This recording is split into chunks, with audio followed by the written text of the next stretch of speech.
The Shift in Orality project partnership also created a set of practical materials for teaching distance dialogue interpreting, which are available and are linked from the project website. These materials include practical teaching materials, self-training materials, and different classroom activities available in the English-Italian, Italian-Spanish, and English-Spanish language combinations, but which can be adapted and localized to other language pairs or used as inspiration to create new materials. Let's now have a look at them. Documentation. These are tools and term banks for interpreters' documentation. Specifically, a mini guide on how to select and organize relevant terminology for interpreters on different topics, and a set of sample corpora to practice with. Voice as a working tool. These are vocal hygiene guidelines for interpreters, a set of guidelines for vocal hygiene and care for interpreters.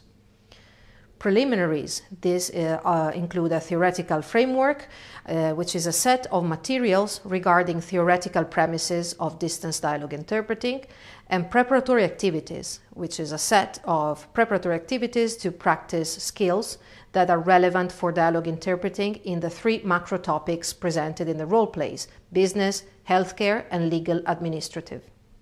Videos are monolingual videos that can be used in class for listening, memorization, and reformulation, both intralingual, such as from English into English, or interlingual, such as from English into Spanish, for example, and with or without taking notes, with chunks of various lengths.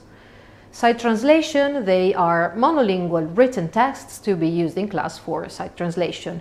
You can decide to use them as a steady or a scrolling text. As a text scroller, you can use the one designed by the Department of Interpreting and Translation of UNIBO, which is freely accessible as well. Then we have side translation with close. These are monolingual written texts with close to be used in class for side translation.